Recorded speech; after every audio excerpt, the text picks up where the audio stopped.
വിദ്യാഭ്യാസ മേഖലയിൽ മികവാർന്ന സേവനങ്ങൾ ഒരുക്കാൻ ഇനി ഹൈസർ college of advance studies admission ആരംഭിച്ചിരിക്കുന്നു. ഹൈസർ college of advance studies Thiruvali, Poonthottam, Pathiriyal, Malappuram.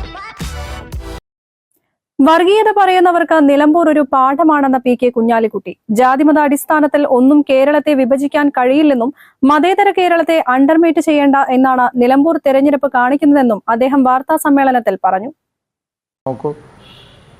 ഈ വർഗീയത ഒക്കെ വളരെയധികം പറയുന്ന ആളുകൾക്ക് നിലമ്പൂർ ഒരു പാഠമാണ്. ജാതിമത അടിസ്ഥാനത്തിലൊന്നും കേരളത്തെ വിഭജിക്കാൻ കഴിയില്ല.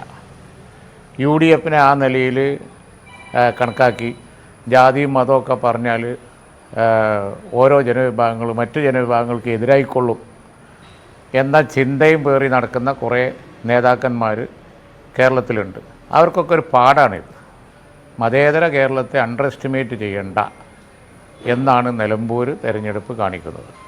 നിലമ്പൂർ ഞാൻ പറഞ്ഞല്ലോ, കേരളത്തിൻ്റെ മതേതര സമൂഹത്തിൻ്റെ ഒരു പരിച്ഛേദനമാണ് നിലമ്പൂർ. എല്ലാവരും ഉള്ള ഒരു മണ്ഡലമാണ്.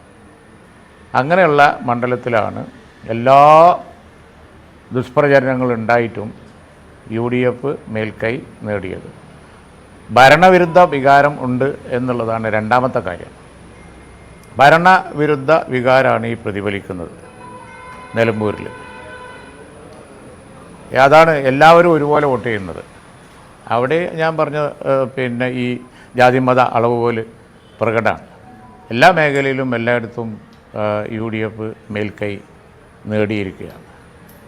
അപ്പോൾ അതുകൊണ്ട് തന്നെ ഇനി കേരളത്തിൽ ഉണ്ടാവാൻ പോകുന്ന ഇലക്ഷൻ റിസൾട്ടിൻ്റെ ഒരു സൂചനയാണ് നിലമ്പൂർ.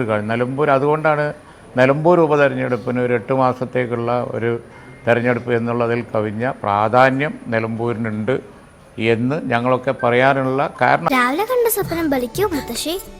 അതറിയില്ല, പക്ഷെ മോള് സ്വപ്നത്തിൽ കണ്ടത് മോളുടെ അരികിൽ തന്നെ ഉണ്ട്. അരികിലുണ്ട് നിങ്ങളുടെ മനസ്സറിയുന്ന ഹൃദയങ്ങൾ. ഓസ്മിയ golden diamonds, Pandikkad road, Manjeri.